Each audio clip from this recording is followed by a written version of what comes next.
स्वागत है आप सभी का स्टडी साइंस 93 पे। और कल एक्सप्रेशन बता रहा था मैं कि कैसे एक्सप्रेस करेंगे concentration of solution.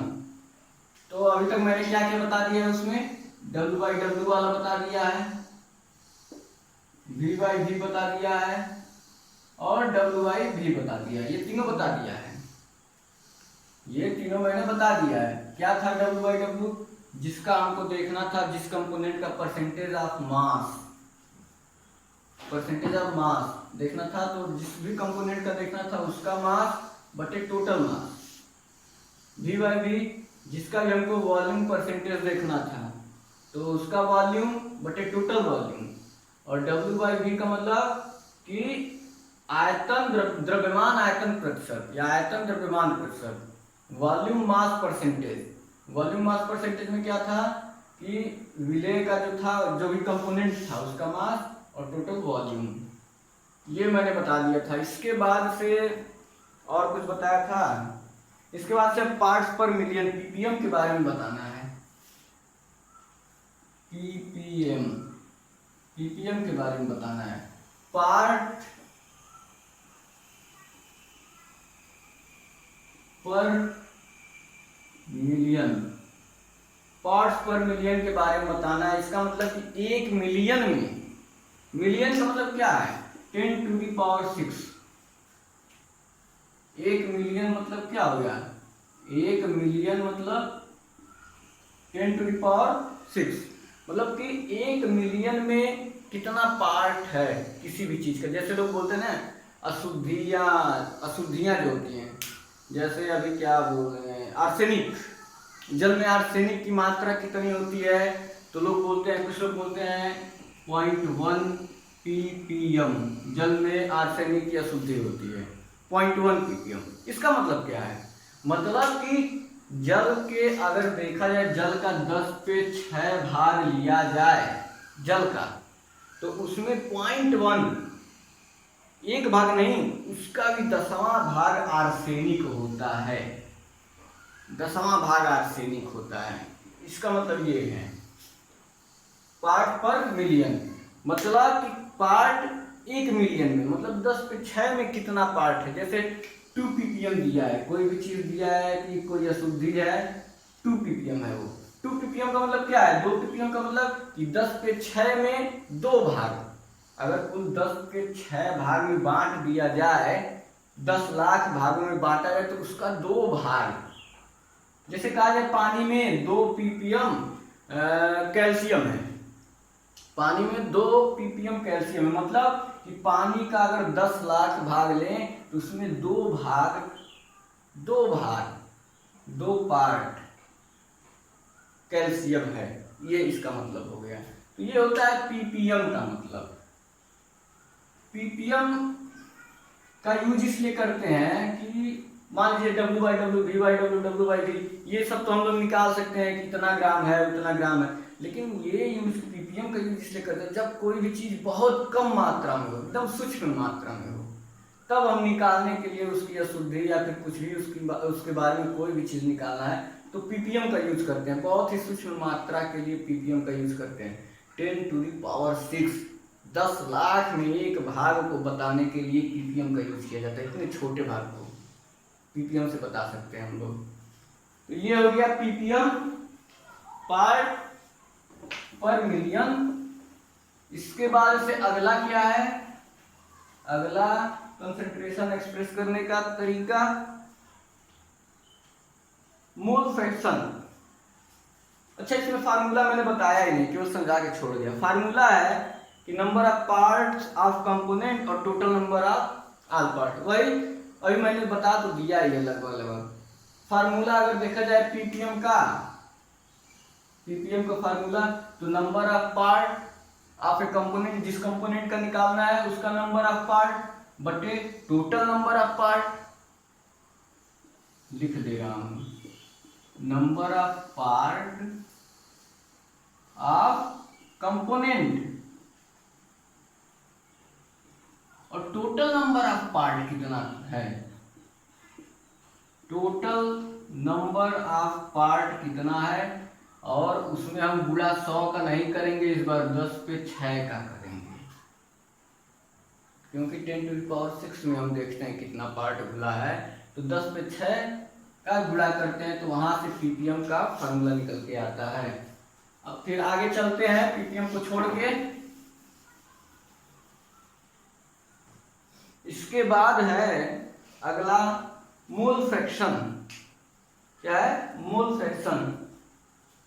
Mole fraction बोले तो किससे डिनोट करेंगे? मोल फ्रैक्शन को काई से डिनोट करते हैं। अब काई कैसे होता है? ये होता है काई, CHI। मोल फ्रैक्शन को डिनोट किया जाता है, मोल फ्रैक्शन, इसको डिनोट किया जाता है काई से। मोल फ्रैक्शन अगर हम बाइनरी सोल्यूशन लिए हैं, अगर बाइनरी सोल्यूशन लिए हैं तो जिसका मोल फ्रैक्शन निकालना है, जैसे मान लीजिए कोई बाइनरी सोल्यूशन है जिसके दो भाग हैं, एक है A और दूसरा भाग है B, तो इसके मोलों नंबर ऑफ मोल्स कितने हैं? मान लेते हैं किसी सोल्यूशन में A का नंबर ऑफ मोल Na है, मोल को N से डिनोट करते हैं, और इसका मान लेते हैं कि इसका नंबर ऑफ मोल Nb है। अब अगर हमको जिसका भी मोल फ्रैक्शन निकालना है, Na का निकालना है, तो नंबर ऑफ मोल्स, अगर A का मोल फ्रैक्शन निकालना है, जैसे कोई सोल्यूशन है A और B दोनों से मिलकर के बना है सोल्यूशन, कोई भी सोल्यूशन, हम मानते हैं A का Na मोल घुला है, B का Nb मोल घुला है। अब हमको कह दे कि A का मोल फ्रैक्शन क्या होगा, तो मोल फ्रैक्शन ऑफ A, या फिर कह सकते हैं मोल फ्रैक्शन को किससे डिनोट करते हैं? काई से। तो काई A, नीचे सबस्क्रिप्ट में A लिख दिए, मतलब mole fraction of A is equal to क्या हो जाएगा? Number of moles of A बटे total number of moles of solution. Number of moles of A का निकाल रहे हैं तो A, और टोटल नंबर ऑफ मोल कितना है? Na plus Nb। अगर यही पूछ दे कि मोल फ्रैक्शन ऑफ B कितना होगा, मोल फ्रैक्शन ऑफ B कितना होगा, तो क्या करेंगे?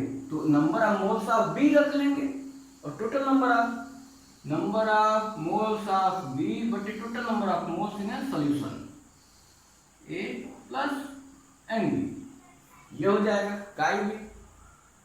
अगर ये तो मान लीजिए बाइनरी है, अगर तीन सोल्यूशन मतलब तीन पार्ट हो, अगर तीन पार्ट मिलकर कोई सोल्यूशन बनाते हैं, C भी हो गया होता है इसके साथ, 3 विलियन हो गया होता, तो क्या करते हैं? तो क्या करते हैं? तो 3 भाग हो जाता, तो इसका हो जाता Nc, total number of mole Nc हो जाता काई A के लिए, काई B के लिए यहाँ पे Nc हो जाता, टोटल ये हो जाता, ऊपर तो B रहता है, और हम यहाँ से काई C भी निकाल सकते थे। तो क्या कर लेते हैं?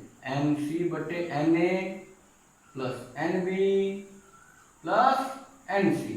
इस तरह से अगर 3 मिलियन रहे तो, 3 मिलियन नहीं हो, 3 पार्ट रहे किसी मिलियन में, तो सबका अलग अलग मोल फ्रैक्शन हम निकाल सकते हैं। एक और निष्कर्ष निकलता है इससे कि जितने भी मोल फ्रैक्शन हैं, जो भी मोल फ्रैक्शन है, अगर इनका योग किया जाए, इनका ऐड करने पे हमको यूनिट प्राप्त होता है, मतलब कि टोटल नंबर ऑफ जो मोल होगा, क्या बोलते हैं, मोल फ्रैक्शन का जो एडिशन होगा वो यूनिट होगा। मतलब मेरा कहने का ये है कुल मिला के कि काई A plus chi B plus chi C, सभी मोल फ्रैक्शन को अगर जोड़ दिया जाए तो हमको यूनिट प्राप्त होता है, एक यूनिटी प्राप्त होती है 1 के बराबर। आप चाहे तो प्रूव भी कर सकते हैं, काई A की जगह पे ये रख लीजिए, काई B की जगह पे ये, काई C की जगह पे ये, सबका लॉसर सेम है, ऊपर क्या हो जाएगा? सीधे जोड़ देंगे Na plus Nb plus Nc, और नीचे ये Na Nb Nc जो प्लस में है वो भी, और नीचे वाला भी कट जाएगा, आएगा 1। तो यहाँ से हम प्रूव भी कर सकते हैं कि हाँ ये एक ही होता है, मतलब जो मोल फ्रैक्शन का ऐड होता है वो 1 होता है। ये क्लियर है? अगर 2 रहता, ये रहता ही नहीं, तो क्या हो जाता? Chi A plus chi B is equal to 1 हो जाता।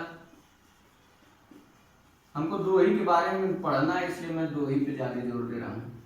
ये हो जाता मोल फ्रैक्शन का जो योग है, सम ऑफ मोल फ्रैक्शन ये हो जाता 1 होता। यहाँ भी अगर 4 मिलियन रहता तो 4 के लिए भी क्या हो जाता, काई ए, 4 पार्ट रहता तो chi A plus chi B plus chi C plus chi D is equal to कितना होता, तो वो भी 1 हो जाता है, चाहे कितना हो पार्ट रहे। यहाँ पे तो हम केवल 2 पार्ट है, 3 पार्ट मैंने लिया है। आगे मान लीजिए ऐसे करके इनफाइनाइट हो, आई पार्ट तक हो, आई तक हो, तो क्या होगा उसके लिए मोल फ्रैक्शन क्या होगा, एक्स आई के लिए क्या हो जाएगा मोल फ्रैक्शन, तो जो एन आई आई वाला जो पार्ट होगा उसका मोल नंबर ऑफ मोल, और टोटल हमको पता नहीं कितने पार्ट है, मान लो 10-12 पार्ट है, तो 12वें पार्ट सबसे लास्ट वाले पार्ट का या फिर 14वें पार्ट जिस पार्ट का पूछे मोल फ्रैक्शन, तो मान लीजिए 12वां है तो यहाँ 12, यहाँ 12, 14वें का पूछ रहा है यहाँ 14, यहाँ 14, और टोटल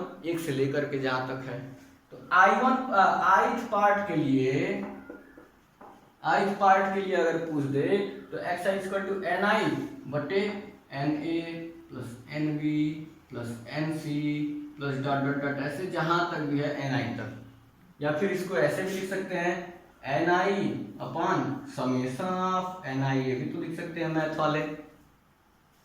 तो ये होता है आई पार्ट तक अगर रहे तो मोल फ्रैक्शन किसी भी पार्ट का निकाल सकते हैं। और इसका योग भी देखें, काई आई काई 1 प्लस काई 2 प्लस काई 3 ऐसे करके चाहे जितने पार्ट हो मोल फ्रैक्शन का सबका अगर ऐड करेंगे तो इज इक्वल टू लास्ट में 1 आएगा। क्लियर है, मोल फ्रैक्शन में इससे ज्यादा कुछ है ही नहीं। एक सवाल है दिया हुआ है, सवाल पूछता भी कभी कभार, छोटा सवाल मैं भी लगा दे रहा हूँ, एग्जाम्पल में दिया है, उसको देख लेते हैं क्या दिया है सवाल। अभी उससे कई चीजें क्लियर होंगी, ये सवाल लगाने से कुछ चीजें क्लियर हो जाएंगी। सवाल भी मुझे नहीं लगाना पड़ेगा, फर्स्ट ईयर में मोल फ्रैक्शन पढ़ा है, मोल वाला जो कंसेप्ट है शायद पता नहीं है कि नहीं, अब मोल कंसेप्ट था पहले, उसी से रिलेटेड है। सवाल एक देख लेते हैं, मोल फ्रैक्शन पे है, कह रहा है कि एथिलीन ग्लाइकॉल के मोल फ्रैक्शन की गणना करना है, कैलकुलेशन करना है एथिलीन ग्लाइकॉल के मोल फ्रैक्शन का, और दिया क्या है कि विलेन में एथिलीन ग्लाइकॉल 20% द्रव्यमान उपस्थित है। एथिलीन ग्लाइकॉल क्या फार्मूला है, C2H6 और O2। यह एथिलीन ग्लाइकॉल कह रहा है कि ये द्रव्यमान 20% W/W इसमें उपस्थित है। ये जल में 20% द्रव्यमान के हिसाब से उपस्थित है, मतलब कि द्रव्यमान मतलब W/W के हिसाब से इसमें प्रेजेंट है। 20% of ethylene glycol by mass के हिसाब से 20% कंटेन करता है ये एथिलीन ग्लाइकॉल। अब यहां से आप लोग बताएंगे W/W दिया है तो इसका मतलब क्या है, इसका मतलब कि एथिलीन ग्लाइकॉल कितना है, ये बाय मास के हिसाब से दिया है 20%, तो इसके हिसाब से हम कह सकते हैं कि ये अगर जल में घुला है, जल में मान लीजिए जल में घुला है, ओके, तो इसमें एथिलीन ग्लाइकॉल है कितना एक्चुअल में, इसमें एथिलीन ग्लाइकॉल अगर 20 ग्राम है, एथिलीन ग्लाइकॉल कितना है 20 ग्राम, और ये घुला है किसमें, जल में, तो जल की मात्रा कितनी हुई 20 ग्राम एथिलीन, 20% है W/W, मैंने बताया था W/W, अगर एथिलीन ग्लाइकॉल जल में घुला है 20% W/W पे, तो हम कहेंगे कि एथिलीन ग्लाइकॉल ऊपर 20 हो जाएगा और नीचे कितना आएगा, टोटल आएगा नीचे, मैंने टोटल बताया था पहले उस समय 100, लेकिन यहाँ पे हम केवल H का H2O पानी में घुला है, पानी का कितना द्रव्यमान होगा, एथिलीन ग्लाइकॉल का 20 हो गया तो बचा कितना 80 हो जाएगा पानी का 80 ग्राम, और टोटल जोड़ करके देखा जाए तो कितना होगा 100 होगा। अगर हम देखते हैं W/W फार्मूला लगाते हैं तो कंपोनेंट ऑफ इसका अगर लगाते हैं by mass, percentage mass of ethylene glycol is equal to component of ethylene glycol कितना है, mass of the component of, और फिर टोटल कितना द्रव्यमान है सोल्यूशन का, तो हम उसमें क्या करते थे, टोटल में जो इतना 20 था और 80 वाला था, दोनों को जोड़ देते थे। याद है कि नहीं, पिछले ही क्लास में मैंने बताया है, याद होगा सबको। तो आज से W/W जब हमको पता चल गया ये W/W जो है 20% दिया है, तो एथिलीन ग्लाइकॉल 20 ग्राम होगा और बाकी जो बचा 80 ग्राम, 100 टोटल होना चाहिए, 80 ग्राम जल होगा। इतना हमको पता चल गया। अब इसके बाद से हमको निकालना क्या है, कैलकुलेट द मोल फ्रैक्शन। हमको निकालना है मोल फ्रैक्शन। मोल फ्रैक्शन निकालना है, किसका निकालना है, एथिलीन ग्लाइकॉल का। ये है एथिलीन ग्लाइकॉल, मोल फ्रैक्शन निकालना है। हम जानते हैं एथिलीन ग्लाइकॉल अगर जल में घुला है, एथिलीन अगर इसका हमको निकाल ले, इसका Na, इसको मान ले एथिलीन ग्लाइकॉल का। अब ध्यान से दिमाग से सोचिएगा, बहुत आसान है। एथिलीन ग्लाइकॉल का नंबर ऑफ मोल अगर मान लेते हैं इसको Na, और दूसरा जो उसमें घुला हुआ है, दो कंपोनेंट है, दूसरा घुला हुआ है क्या, H2O। ध्यान से देखिएगा, उसको मानते हैं Nb है, नंबर ऑफ मोल। कोई सोल्यूशन है हमारे पास एथिलीन ग्लाइकॉल का, उसमें एथिलीन ग्लाइकॉल 20 ग्राम है और जल कितना है, 80 ग्राम है। अगर मान लें कि ये Na मोल है, ये Nb मोल है, क्योंकि फ्रैक्शन, मोल फ्रैक्शन क्या है, मोल फ्रैक्शन हमको पूछ क्या रहा है, एथिलीन ग्लाइकॉल का ही पूछ रहा है, मतलब Na/Na + Nb, इसी फार्मूले से लगेगा। Na की जगह पे क्या है, ये इसका मोल लिखना है।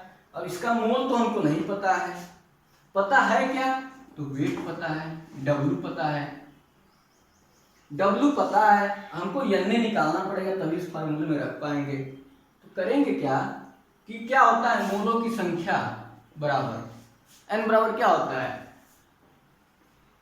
द्रव्यमान, पदार्थ की मात्रा, amount of substance upon molar mass होता है ना फार्मूला, मोलर मास मतलब इसका कितना अणुभार है, अणुभार या मोलर मास कह सकते हैं, जो भी।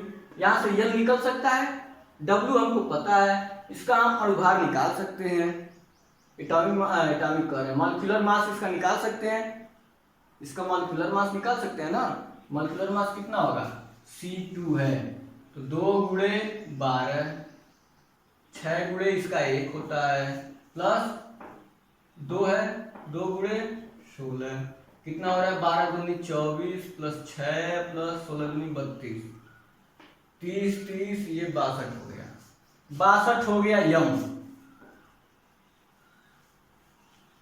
हो गया 62।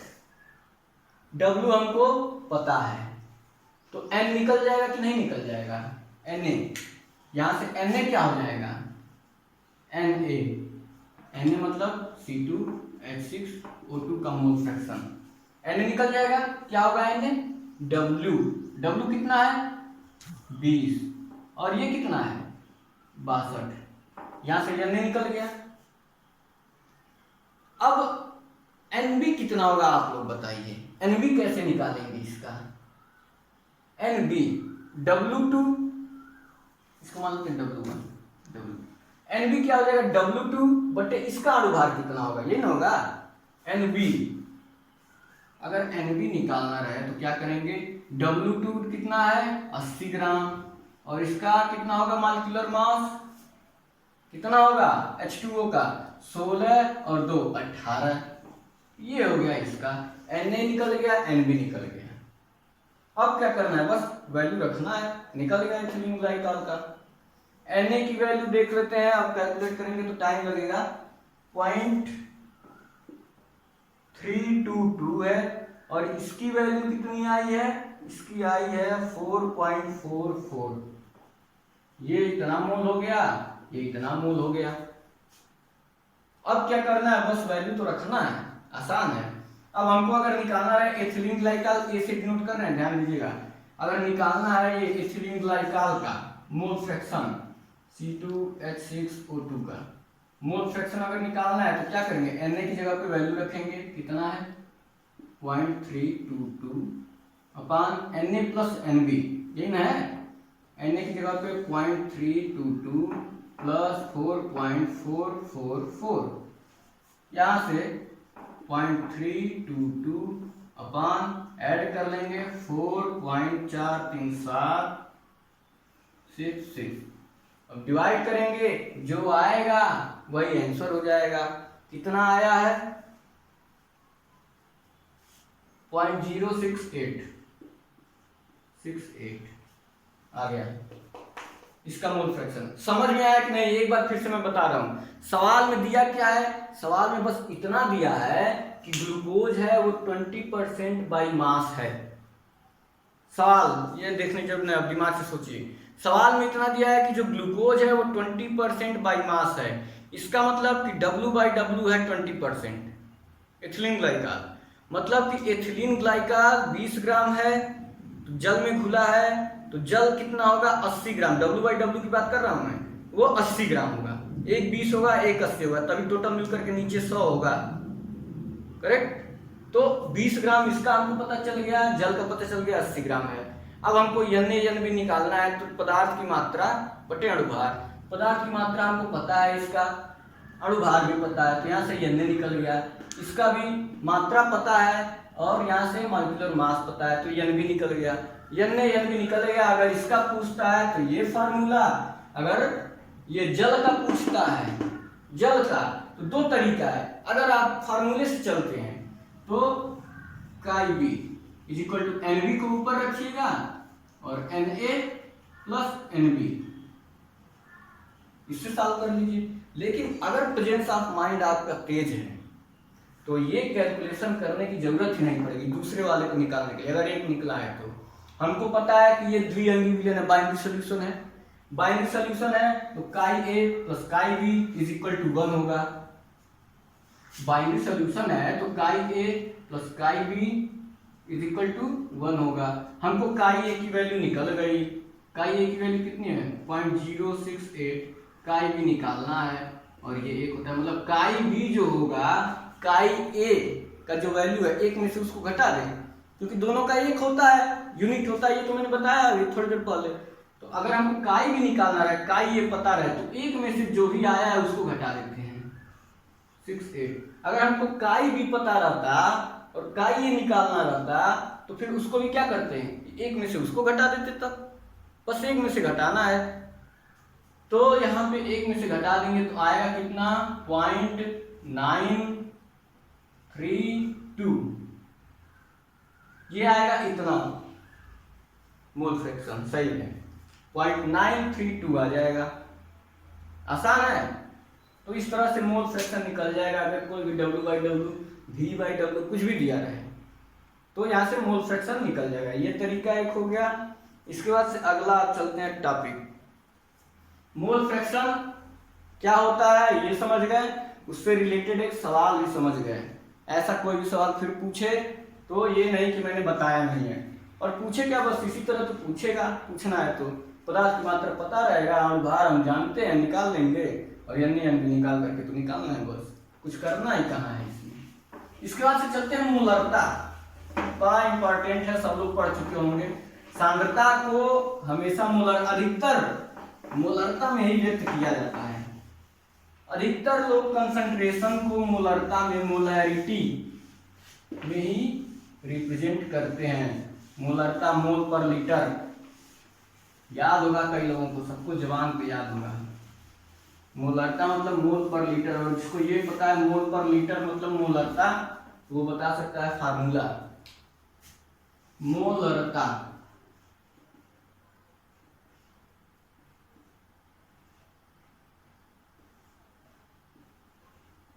मोलैरिटी, इसको कैपिटल M से डिनोट किया जाता है मोलरता को। मोलरता का क्या होता है कि विलेय के मोलों की संख्या, नंबर ऑफ, मैं पहले फार्मूला लिख देता हूं, मोल्स ऑफ सॉल्यूट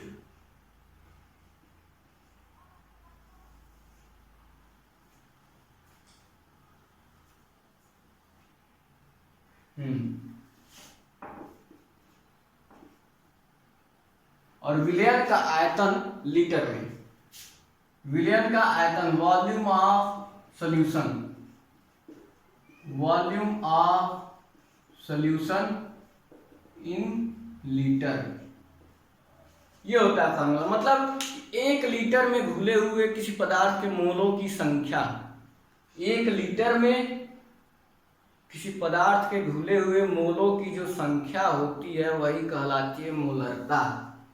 इसको डिनोट करते हैं मोल पर लीटर। इसी को सांद्रता भी बोलते हैं। हम लोग जब भी सांद्रता का यूज करेंगे हमेशा मोल पर लीटर में ही यूज करेंगे, सी से कहीं डिनोट करेंगे, ये मोलरिटी एम से डिनोट करते ही हैं। तो जब भी आएगा सांद्रता की बात तो मोल पर लीटर में यूज करते हैं। और मोल पर लीटर जब भी आए तो समझ लीजिएगा मोल पर लीटर का मतलब कि 1 लीटर में कितना मोल घुला है, 1 लीटर में कितना मोल घुला है वही उसकी सांद्रता है। ज्यादा मोल घुलेगा तो ज्यादा सांद्र होगा, कम मोल घुलेगा तो तनु हो जाएगा विलयन। तो ये होता है मोलरता, number of moles of solute upon volume of solution, या total volume of solution. Total नहीं 1 लीटर में समझिए। ये हो गया सांद्रता। इसका भी सवाल दिया है एग्जाम्पल की, अगर कहीं दिया है कि NaOH, अगर कहीं ये कह रहा है कि NaOH, पूछ दे कि NaOH का 0.25 m का मतलब क्या होता है। NaOH की सांद्रता 0.25 m है, इसका मतलब क्या होता है, क्या होगा? इसका मतलब ये है कि कोई 1 लीटर विलयन है, 1 लीटर विलयन है, उसमें NaOH का कितना मोल्स घुला है, कितना मोल घुला है 0.25 मोल उसमें NaOH का घुला है। 0.25 m का मतलब कि 1 लीटर विलयन में 0.25 मोल किसी भी सॉल्यूट का, या फिर यहाँ पे NaOH की बात करें तो NaOH घुला है। ये हो गया कोई इसका तात्पर्य 0.25 m NaOH। ऐसे लिख देते हैं किसी NaOH की सांद्रता ऐसे 2.5 m NaOH, ऐसे सिर्फ लिख देंगे। और इसका मतलब समझिए, इसका मतलब क्या हो गया कि 1 लीटर में 0.25 मोल NaOH घुला है, बस इतना ही अगर लिखा हुआ तो इसका मतलब हो गया। अब इसके बाद से एक सवाल भी दिया है इसमें, मोलैरिटी निकालनी है 5 ग्राम NaOH, 5 ग्राम NaOH। एक सवाल है, कह रहा है कि 5 ग्राम NaOH है और वो 450 ml किसमें घुला है, जल में घोले होंगे और किसमें घोलेंगे, नाम नहीं दिया है, विलयन में घुला है। 450 ml सॉल्यूशन है, उसी में घोला गया है और कह रहा है कि मोलैरिटी m निकालिए, m निकालिए। कैसे निकालेंगे, पहले तो हम क्या निकालें, नंबर ऑफ मोल्स निकालें, पहले तो नंबर ऑफ मोल्स निकालें।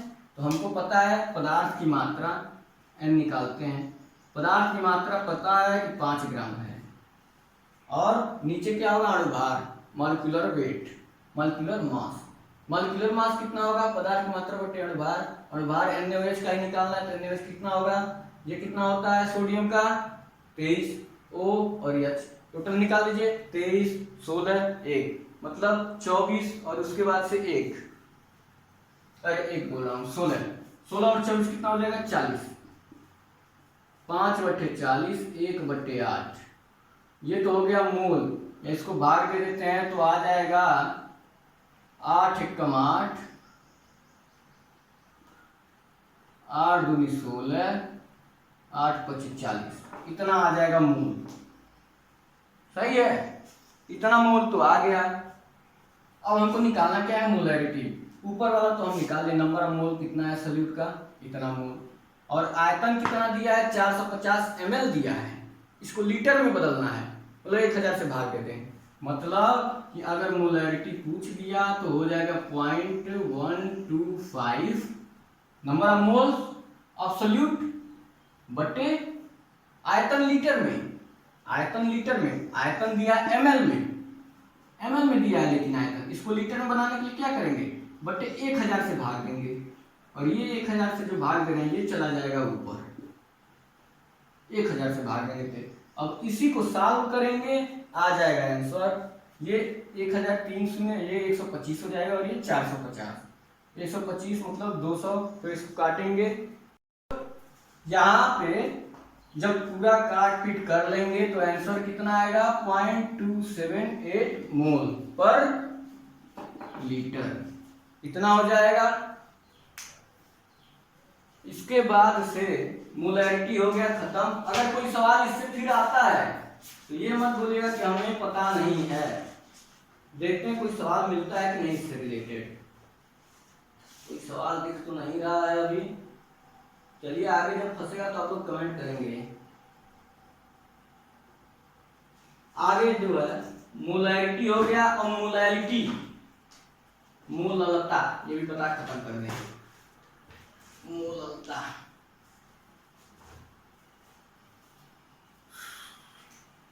साफ करते हैं।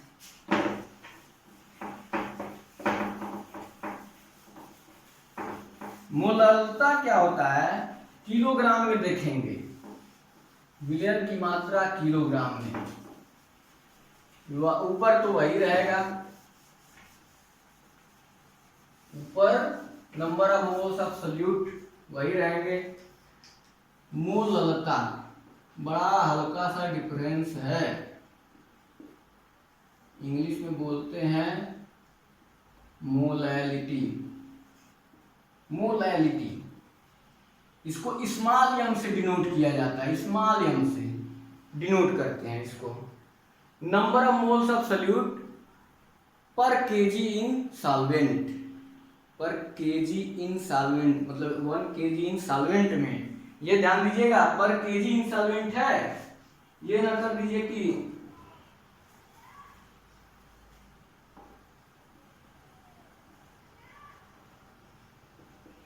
सॉल्वेंट इन केजी, किलोग्राम में, किलोग्राम में मास ऑफ सॉल्वेंट, सॉल्यूशन नहीं सॉल्वेंट, मतलब कि विलेय के मोलों की संख्या बटे विलायक का द्रव्यमान किलोग्राम में, विलेय के मोलों की संख्या बटे विलायक, विलयन नहीं विलायक का द्रव्यमान किलोग्राम में, ये होता है मोलैलिटी, जिसको स्मॉल एम से डिनोट करते हैं। इसका मात्रक क्या हो जाएगा, मोल पर केजी हो जाएगा, और क्या हो जाएगा, तो आसान है। इसके बारे में और सवाल भी दिया है, कह रहा है एग्जाम्पल दिया है कि 1 मोल पर केजी का मतलब क्या होता है, 1 मोल पर केजी KCl है, इसका मतलब क्या होगा, इसका तात्पर्य क्या होगा। तो ये मुझे बताने की जरूरत तो है नहीं इसका तात्पर्य क्या होता है, लेकिन फिर भी कुछ लोग होंगे बोलेंगे बताना पड़ेगा, मैं बता दे रहा हूँ। 1.00 मतलब 1 मोल पर केजी KCl का मतलब है कि 1 किलोग्राम कोई विलायक है, कोई भी विलायक, जल भी हो सकता है, जल ही मान लेते हैं, तो 1 किलोग्राम विलायक है, 1 किलोग्राम, और उसमें 1 मोल KCl घुला है, 1 किलोग्राम विलायक है कोई, और उसमें कितना घुला है, 1 मोल, यही 2 रहता, 2 मतलब 1 किलोग्राम विलायक में 2 मोल घुला है, तब 2 मोल हो जाता। अगर 2 रहता, 4 रहता तो 4 मोल विलेय घुला है, इसका मतलब ये हुआ। अब सवाल एक दिया है इसमें से रिलेटेड, दिया है कि नहीं दिया है, दिया है 0.25 एथेनॉइक, बड़ा डल आया हुआ है। Calculate molality of 2.5 of ethanoic acid, कह रहा है एथेनोइक एसिड है CH3COOH, कितना है 2.5 ग्राम, कितना है 2.5 ग्राम एथेनोइक एसिड है, एसिटिक एसिड, और कह रहा है इन 75 ग्राम बेंजीन, 75 ग्राम बेंजीन में है, कितने में है ये, इस तरह से करते हैं, ये तीर इस तरह लगाते हैं, 75 ग्राम इसमें है बेंजीन में C6H6,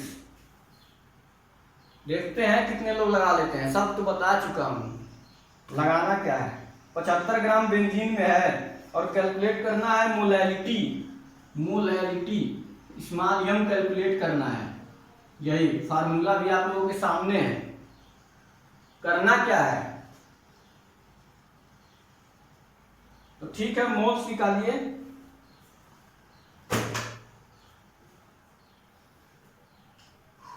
मोलैलिटी निकालना है इसका, एसिटिक एसिड का।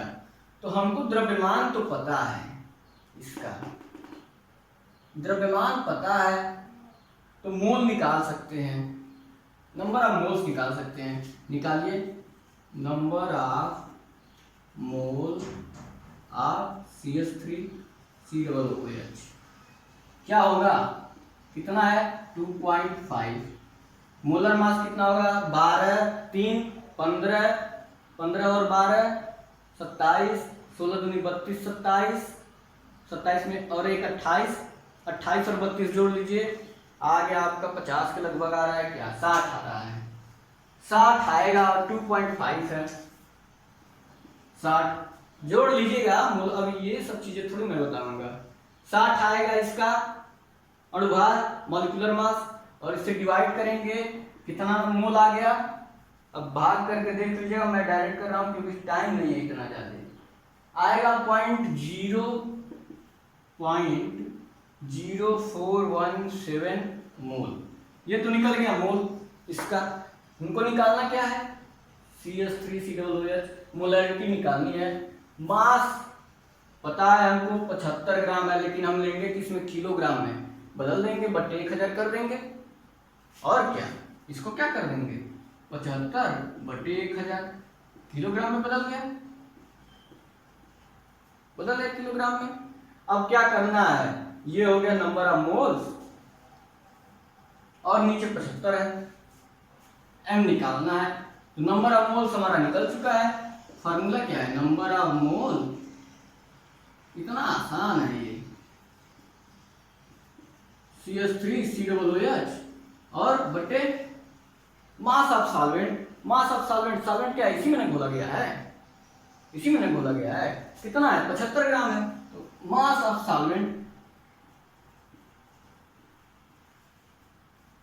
C6H6 बेंजीन का मास क्या हो जाएगा, मोल इसका पता है 0.0417 बटे मास कितना है, मास 75, और इसको किलोग्राम में बदलेंगे तो बटे 1000, 75 बटे 1000। लेकिन ये 1000 क्या होगा, सिंप्लीफाई करेंगे तो ऊपर चला आएगा, जैसे अभी पहले वाले में आ रहा था, और इसको कैलकुलेट करेंगे, आंसर जो आएगा वही आंसर हो जाएगा 0.556, और क्या होगा यूनिट, मोल पर केजी। आसान है कि नहीं। क्या दिया था, एथेनोइक एसिड इतना ग्राम है, इतने ग्राम बेंजीन में घुला है, हमें बता दिया विलायक बेंजीन है, मात्रा उसका कितना है, इतना ग्राम, किलोग्राम में बदल ही देंगे, नीचे वाला निकल गया। मोल निकालना है तो ये दिया है, इसका मॉलिक्यूलर मास हमको पता है, तो ये मोल भी निकल गया, मोल निकल गया, ये भी निकल गया, फार्मूले में रखना है, आगे आंसर। मोलैलिटी में निकल गई, मोलैरिटी में कोई दिक्कत नहीं, मोलैलिटी में कोई दिक्कत नहीं, ppm में कोई दिक्कत नहीं, W/W, V/W, V/V या फिर W/V, किसी भी चीज में कोई दिक्कत नहीं है, पूरा पानी की तरह एकदम साफ है। तो इतने एक्सप्रेशन थे किसी भी सॉल्यूशन के कंसंट्रेशन या फिर किसी भी कंसंट्रेशन को व्यक्त करने के लिए, क्वांटिटेटिव तरीका जो है इतना था।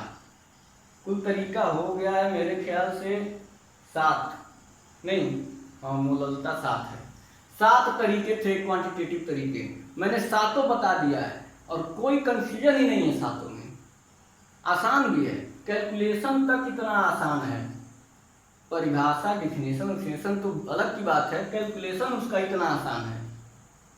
अब मैं आगे जो अगला क्लास होगा उसमें डायरेक्ट बताऊंगा विलेयता, उसको प्रभावित करने वाले कारक। अब तो आसान हो गया, जब आप इतने टर्म समझ गए हैं तो आगे का और आसान होता चला जाएगा। तो आज के लिए इतना ही, फिर अगले क्लास में इसके आगे। धन्यवाद।